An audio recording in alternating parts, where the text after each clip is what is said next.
Sam दीदी के 2-3 last vlog देखे। एक चीज मुझे बहुत ज्यादा ऑकवर्ड लगी। मैंने देखा कि उनकी जो नैनी है, बच्चों की जो नैनी है, वो बच्चों की देखभाल कर रही हैं और वहीं पर इनके फरी बच्चे ज्यादा सब वहीं खेल रहे हैं। और वो खेल नहीं रहे, वो बल्कि उसके सर के पास तक आ रहे हैं।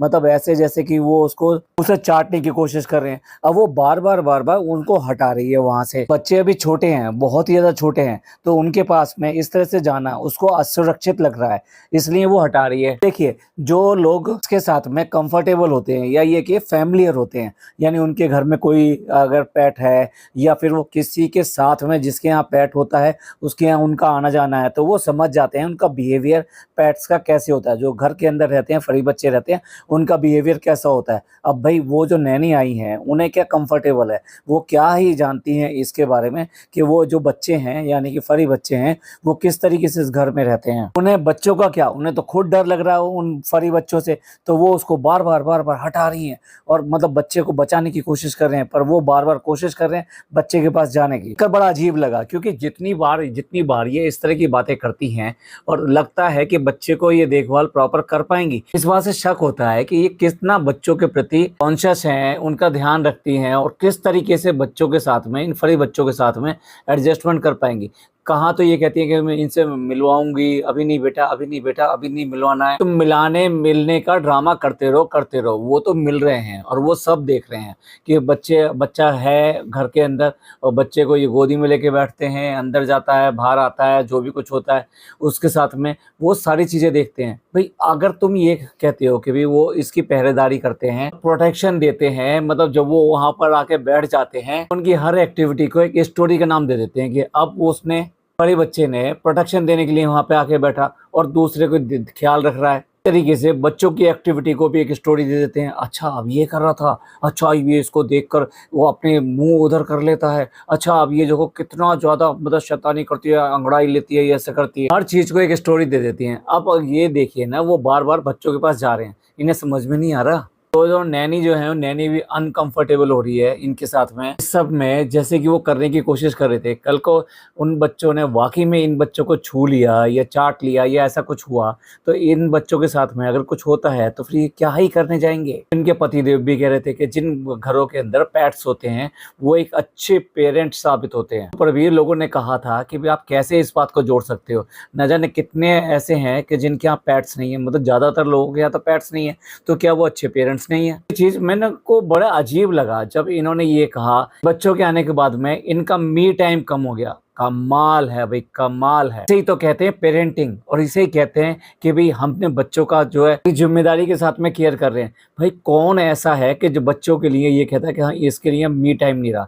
माएँ जो पूरी पूरी रात भी जागती हैं, उसके बाद में दिन का काम भी देखती हैं, बच्चे को भी देखती हैं, पर कभी ये नहीं कहती कि मेरा जो अपना जो टाइम था या मेरा जो जितना भी सुकून आराम था वो इन बच्चों के आने से खत्म हो गया। भाई कौन ऐसी माँ कहती है कि उनकी नई शादियां होती हैं और निब्बा निब्बी बनते हैं, उनके अगर बच्चे हो जाते हैं तो वो भी इस बात को नहीं कहते कि बच्चों के आने के बाद में हमारा डिब्बा डिब्बी का टाइम खत्म हो गया। कैसे करके अपने ही बच्चों के लिए ये कह सकते हैं कि इनके आने के बाद में हमारा मी टाइम खत्म हो गया। भाई कौन सा ऐसा मी टाइम था। आप इनके व्लॉग्स तो सारे के सारे देखते रहते हो, लेकिन फिर भी जिन बच्चों के लिए ये 10 साल तड़पे हैं, 10 साल छोटे मोटा टाइम नहीं होता, और उसके लिए रोई भी है, सब जगह जाके इसने मंदिरों में सब जगह उसकी प्रार्थना भी करी है, काफी सारे दुख भी झेले हैं, क्योंकि ये जो प्रोसेस होता है आईवीएफ वगैरह का, ये इतना आसान प्रोसेस नहीं होता, उसमें भी बहुत ज्यादा कष्ट सहने पड़ते हैं।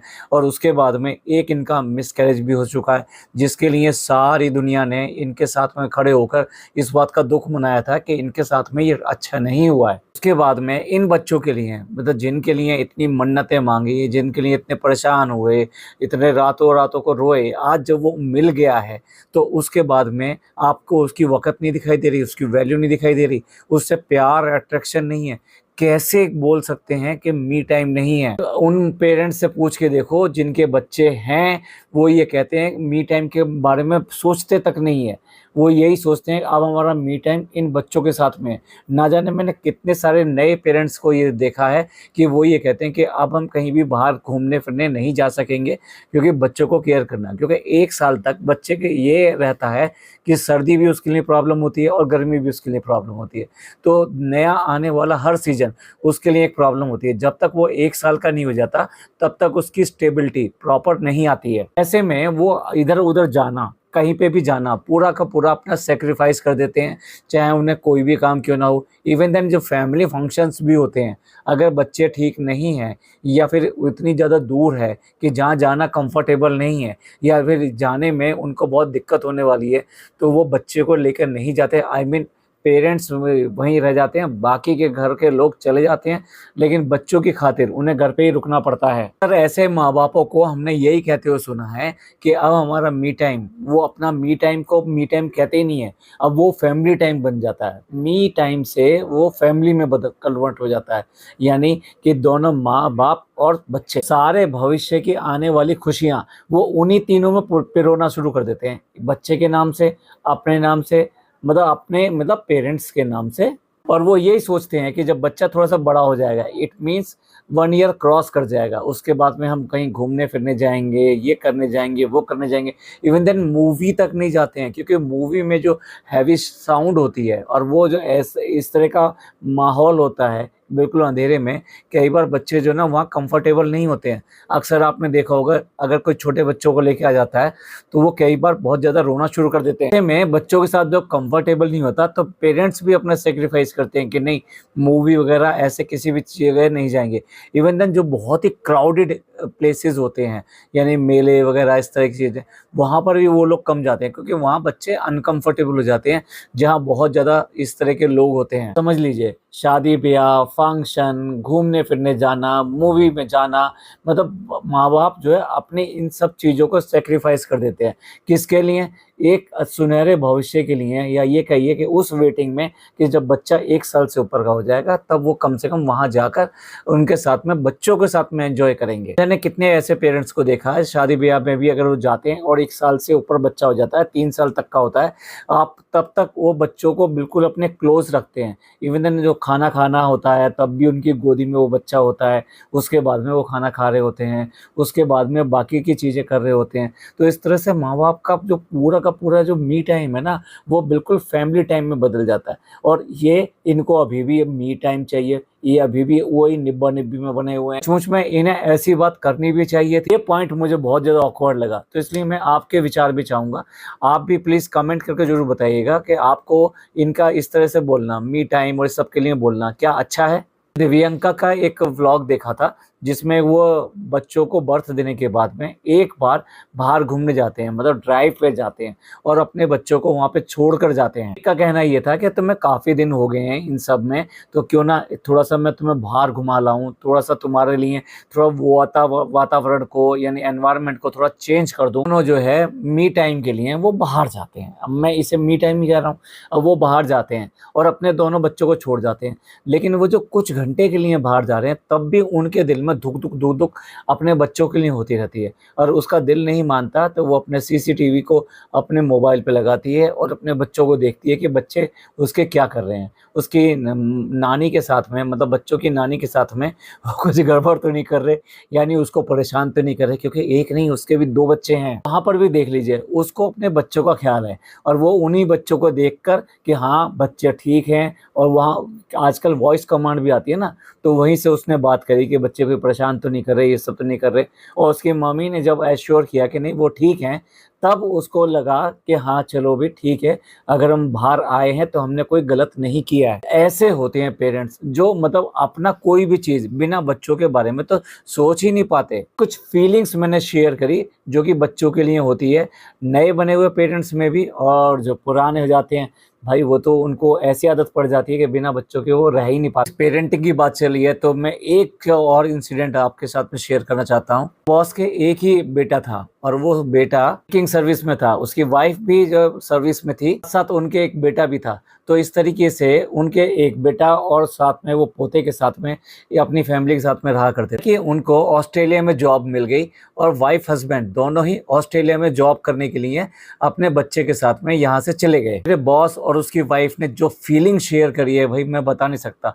उनके वर्ड ये थे कि अब वो दिन आए थे कि जब हम बच्चों के साथ खुद रहना चाहते थे, क्योंकि जब तक उनको बड़ा करने में अपने आप की सारी चीज़ें सेक्रीफाइस कर दी, और जब ये टाइम आया कि हम उनके साथ में कुछ समय बिता सकें और उनके बच्चों के साथ में समय बिता सकें, ये लोग जो है अपनी ज़िंदगी के लिए कहीं बाहर चल पड़े हैं। सोच सकते हैं कि एक पेरेंट्स की अपने बच्चों के साथ में क्या फीलिंग रहती है, और वो चाहे कोई भी उम्र हो जाए, वो फीलिंग जो है कभी बदलती नहीं बल्कि और ज़्यादा गहरी होती चली जाती है। अगर ज़्यादा मैंने एग्जाम्पल्स यहाँ पे शेयर किए हों, लेकिन बहुत ज़्यादा इमोशनल था इसलिए मैंने बात की। इनके व्लॉग में देख के तो इमोशंस दिखाई नहीं देते बिल्कुल भी, बच्चे के साथ में कोई इमोशन इनके दिखाई नहीं देते। ऐसा लगता है सब कुछ दिखाने के लिए, सिर्फ बच्चा बच्चा बच्चा दिखाने के लिए, उसकी कोई भी एक्टिविटी शेयर करने के लिए तैयार हैं। वो चाहे उसका पहला नहाना हो, चाहे उसकी पहली मालिश करना हो, वो अपने व्लॉग के थ्रू बच्चों की सबके सामने लाने को तैयार हैं। और उसके बाद में भी ये कहते हैं कि हम इसका फेस नहीं दिखाएंगे,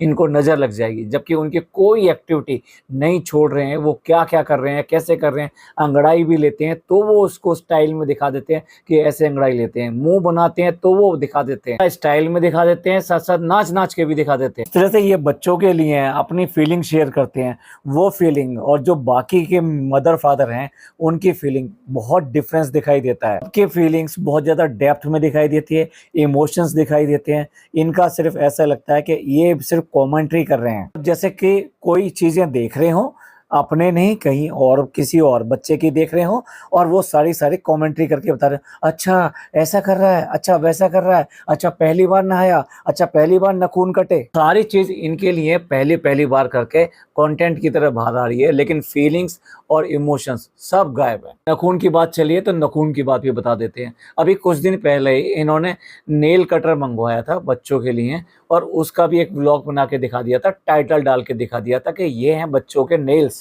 फर्स्ट टाइम कट हुए हैं, और इन्होंने एक एनवलप में डाल के उसको आगे के लिए रखा, मेमोरी के लिए। अब उन्हीं नेल्स के लिए, मतलब अब उसके नेल्स अगर पहली बार रख दिए तो क्या दोबारा नहीं काटेंगे, तिबारा नहीं काटेंगे, तो काटते रहेंगे ना। उसके बाद में भी मैम ने, हमारी दीदी ने कंगारू थेरेपी के लिए शोर मचा दिया कि ओहो इन्होंने कितना नोचा है, मुझे कैसा नोचा है मैं बता नहीं सकता। कंगारू थेरेपी दे रही थी तो बच्चों ने मेरे साथ ऐसा किया, मतलब ऐसा बात कर रही हैं, मतलब बताने का तरीका ऐसा होता है जैसे अपने बच्चे ना हो और ने ऐसा किया हो। भाई बच्चे जब ऐसा सब कुछ करते हैं, माएँ इस तरह की शिकायत नहीं करती जैसे दूसरे के बच्चों के लिए शिकायतें कर रही हैं। और अभी तो देखिए, अभी तो सिर्फ और सिर्फ नेल्स की बात हो रही है कंगारू थेरेपी के लिए। कुछ दिनों के बाद में तो बच्चों के 1 साल के जब हो जाएंगे तब उनके दांत वगैरह भी निकलेंगे, मे बी 1 साल से पहले भी निकलेंगे। और जब दांत निकलेंगे, बेशक इनकी फीडिंग नहीं हो रही है और फीडिंग नहीं करा रहे, ये ब्रेस्ट फीडिंग नहीं करा रहे, पॉसिबल नहीं है, लेकिन उसके बाद में भी बच्चे यहाँ वहाँ काटते तो हैं, क्या नेल्स की तरह उसकी भी शिकायत करेंगे? भाई बच्चों की ये सब एक्टिविटी जो होती है पेरेंट्स के लिए शिकायतें नहीं होती हैं। माएँ वगैरह जो इस तरह की बातें बताती हैं वो हंस कर बताती हैं कि हमारा बच्चा अब ऐसा शैतान हो गया, वो ऐसा कर लेता है, वो वैसा कर लेता है। माएँ तो ये शेयर करती हैं कि वो उसको फीड करा रही थी और उसके बाद में उसने उसके पापा की आवाज़ सुनी, किसी की आवाज़ सुनी, और बच्चे ने मतलब फीडिंग वीडिंग सब छोड़ दी, इधर उधर देखने लगा, गोदी से निकल के भागने लगा।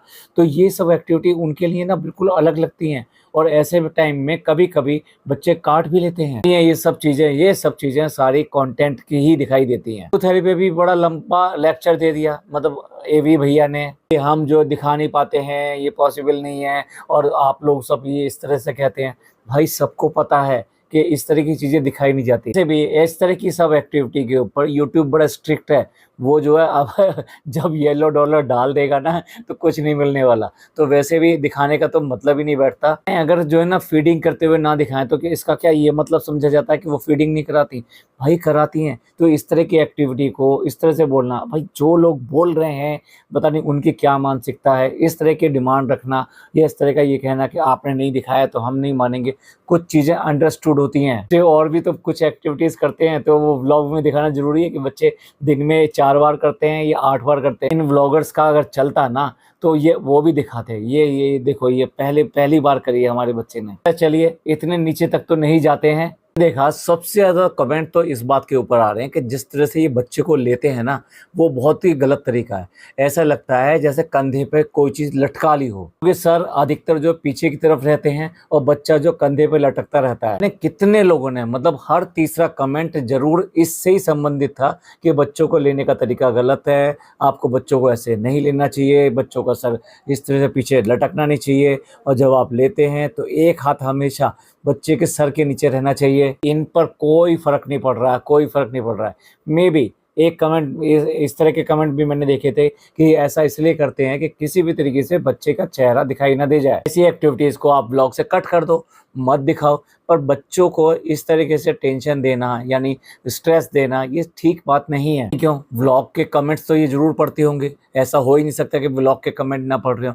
उसके बाद में भी बच्चों को लेने का तरीका इनका बिल्कुल बदल नहीं रहा है। जैसे ये पूरी तरीके से उनके बच्चों के लालन पालन के लिए अपनी नैनीज पर डिपेंडेंट है। इसके लिए भी काफ़ी लोग ऑब्जेक्शन करते हैं कि भाई वो फिर भी पेड हैं, और वो पेड होने की वजह से आप जैसा भी करोगे, आप इस तरह लटका के लोगे, ऐसा करोगे वैसा करोगे, तो वो आपसे प्रेशराइज करके या आपको इस तरह से नहीं बोलेंगे कि ये तरीका गलत है, आप ऐसा मत कीजिए। क्योंकि भाई आखिरकार वो पेड हैं, तो वो पेड होने की वजह से एक लिमिट में ही आपसे इन सब चीज़ों की इंस्ट्रक्शन दे सकती है। लेकिन अगर आप घर में आपने अपने बड़े बुजुर्गों में से किसी को भी वहाँ पर रोक कर रखा होता, तो डेफिनेटली उनका कहे हुए बात का आपको बुरा भी नहीं लगता, और हो सकता है उसको इम्प्लीमेंट भी करते। तो एटलीस्ट ये जो है एक इनके लिए एक अच्छी बात रहती। इस तरह के भी कमेंट्स देखे कि आपको डेफिनेटली अपने साथ में अपने बुजुर्गों को रोक के रखना चाहिए था। मैं कमेंट्स की बात इसलिए कह रहा हूँ कि हम जो भी कुछ बोलते हैं उसके अगेंस्ट तो पता नहीं कितने सारे कमेंट करने के लिए हमारे ब्लॉग के नीचे भी आ जाते हैं कि आप ऐसी बात क्यों कर रहे हो, क्यों करके पीछे पड़े हो, इस तरह का बुरा बुरा क्यों बोलते हो। भाई हम नहीं बोल रहे, इनके ब्लॉग के नीचे इतने सारे कमेंट आ रहे हैं, वो भी कुछ सिमिलर टाइप के होते हैं। तो यानी लोग ये नोट डाउन कर रहे हैं और इनको बता रहे हैं, और वो इनके भलाई के लिए बता रहे हैं। ऐसा नहीं है कि वो इनको बुरा कहने के लिए आ रहे हैं। और कि इन्होंने जो नाम रखे हैं उसके ऊपर आज तक भी लोग बाग ऑब्जेक्शन कर रहे हैं कि आपने जो नाम रखे हैं ये अच्छे नाम नहीं है, इनको नामों को बिगाड़ा जाता है। अब बिगाड़ा जाने पे वो अच्छा नहीं लगता। बच्चे बड़े होने के बाद में उनको भी अफसोस होगा इस बात के लिए कि हमारे माँ बापों ने किस तरह के नाम रखे। अधिकतर बच्चे हमें चिढ़ाते रहते हैं, इतने दिनों तक पूछने के बाद में भी आप नाम बताइए, नाम बताइए, नाम बताइए, फिर भी नाम इन्होंने अपनी मर्जी से जो इनको अच्छा लगा वो रख दिए। सिमिलर मिलता जुलता नेम इतना अच्छा लोगों ने सजेस्ट किया था, मैंने देखा था बहुत सारे लोगों ने जी का जो निक नेम है गन्नू वो सजेस्ट किया था। बट ना ना ना ना, ये लोगों की ना तो बात बिल्कुल भी मानने वाले हैं, ना ही अपनी आस्था और ये जो इतना ज़्यादा दिखाते हैं कि हम जो बहुत ज़्यादा स्पिरिचुअल हैं, उसको भी ऐसा लगता है कि वो भी सब एक ड्रामा हो गया। लगता है कि जैसे वो भी सारा का सारा ड्रामा है। क्योंकि जब भी गणेश चतुर्थी आती है या गणेश वंदना आती है, तो ये पूरे दिनों तक ये सब कुछ पूरा भक्ति के साथ में ये सारे काम करते हैं। तो अगर ऐसा नाम रखा जाता है तो भाई ये तो बहुत अच्छी बात होगी। और आप चाहते भी हैं हमारे घर में गणेश जी आएँ, और इस बार के जो गणेश जी आएंगे वो विशेष रहेंगे, इनकी कृपा से ये सब हुआ है। तो फिर क्यों करके लोगों की बात क्यों नहीं मान लेते? क्यों करके अपनी स्पिरिचुअल जो इनके अंदर भक्ति है, जो भावनाएं हैं, जो फीलिंग्स हैं, वो क्यों करके इस तरह से इम्प्लीमेंट नहीं दिखाई देती? उसके साथ क्यों नहीं चलते? ये वाली बात रही कि आपसे कहेंगे भी, आप बताइए, फिर भी आपकी बात मानेंगे नहीं। तो अपने व्लॉग्स में, अपनी ज़िंदगी में जो बातें कहते हैं, वो अगर इम्प्लीमेंट करने की बारी आए अपने ही जीवन में, तो उसे करने में बहुत हिचकते हैं। ऐसा नहीं होता। अगर साफ गोई होती तो डेफिनेटली ये वाला नाम ये तुरंत रख दिए होते। लोग यहाँ तक बात कर रहे हैं कि अगर ये यहाँ की बजाय विदेश में होते, तो जिस तरह के लालन पालन अब ये दिखा रहे हैं, तो ये गवर्नमेंट डेफिनेटली बच्चों के लिए ऑब्जेक्शन करती और उनको यहाँ से ले जाती। ये भी कमेंट कर रखे हैं कि उसी हाथ से तो बच्चों को लेके घूमते रहते हैं, और उसी हाथ से जो इनके फरी बेबी हैं उनके साथ खेलते रहते हैं, वो उनको चाटते रहते हैं, ये सब करते रहते हैं। उसके बाद में कोई इनको फर्क नहीं पड़ता। तब इन्हें कभी भी सैनिटाइजर अपना याद नहीं आता। और सैनिटाइजर तो बस अब ख़त्म ही हो गया है। वैसे भी ये शुरुआत में था कि भाई दरवाजे को भी नहला दो, उसके हैंडल को भी नहला दो, पर्दों को भी नहला दो, पता नहीं क्या क्या कर दो। लेकिन अब सब कुछ ख़त्म हो चुका है। अब वो सब नॉर्मल जो है इनका, वही दिखाई देता है। आपकी हाइजीन ये सब चीज़ें कहाँ चलेगी। बच्चों को भी तभी लेते हो और तुरंत ही जो है अपने इनके फरी बच्चों के साथ में भी खेलने लगते हो, और वाइस वर्सा भी। कभी हर एक्टिविटी को कोई ना नाम देना शुरू कर देते हैं, कोई स्टोरी बनाना शुरू कर देते हैं। जैसे कि कंगारू थेरेपी दे रही थी तो इन्होंने ये भी कहा कि बच्चे जो ना कपड़े को मुंह में ले रहे थे, बार बार कपड़े को मुंह में खींच रहे थे। उन्होंने इस पे भी कमेंट किए कि भाई इसका मतलब क्या बच्चे भूखे रहते हैं, क्या बच्चों को प्रॉपर तरीके से आप फीड नहीं करा रहे हैं। आप नई नई स्टोरियां बना के उनकी एक्टिविटीज़ के बारे में दिखाएंगे तो लोगों को मौका मिलेगा आपकी असलियत जानने का, और वो इस तरह के कमेंट्स करेंगे। फिर मैम कह रही हैं कि एक बच्चा तो मेरे पे गया है और दूसरा बच्चा डेफिनेटली इसके पापा पे जाना चाहिए। फटाफट मौका भी मिला। पापा ने कहा हाँ ये तुम्हारे जैसे ना ब्लंट होना चाहिए। तो ये इसे ब्लंट होना नहीं कहते, इसे थोड़ा सा बदतमीज होना कहते हैं। लोगों के साथ में थोड़ा सा रूड बनते हैं तो वो जो है ब्लंट नहीं कहलाता। ब्लंट कहलाने का मतलब जो है ना, आप साफ गोई की तरफ इशारा कर रहे हैं, पर साफ गोई भी अगर आराम से कही जाए तो वो दिखाई देती है। यानी एक क्रिटिसिज्म जो होता है, एक होता है पॉजिटिव क्रिटिसिज्म। तो पॉजिटिव क्रिटिसिज्म जब दिखाई देता है जब आप आराम से उसको समझाते हुए उसकी कमियों को दिखाते हैं। लेकिन अगर आप गुस्से में चिल्लाकर ये सब चीज़ें करते हैं तो वो पॉजिटिव क्रिटिसिज्म जो है ना, वो नेगेटिव क्रिटिसिज्म में बदल जाता है। किसी चीज़ के लिए जो आप कॉम्प्लीमेंट कह रहे हो ना, वो आपकी जो ना एक ऑटोमेटिक बिहेवियर बन के रह जाता है। और भी अगर छोटी छोटी बात पकड़ना पड़े तो पता नहीं कितनी सारी बातें हैं करने के लिए। ये इन्हीं के साथ में मैं ये आज का पॉडकास्ट ये ख़त्म करता हूँ। और ख़ास तौर से बच्चों के साथ में जिस तरह से लटका लटका के घूम रहे हैं और जिस तरह का व्यवहार करते हैं, उसको देख के बड़ा ही ऑकवर्ड लगता है। और अपने आप ये पता नहीं कहाँ से मी कमेंट और ये इस कमेंट ये सब लेकर चले जाते हैं। भाई फीलिंग लाओ, इमोशंस लाओ बच्चों के लिए। आपका क्या कहना है इन सब चीज़ों के बारे में, प्लीज़ कमेंट करके ज़रूर बताइएगा। आपको ये पॉडकास्ट अच्छा लगा हो तो प्लीज़ लाइक कीजिए, सब्सक्राइब कीजिए, शेयर कीजिए। थैंक यू, धन्यवाद, शुक्रिया।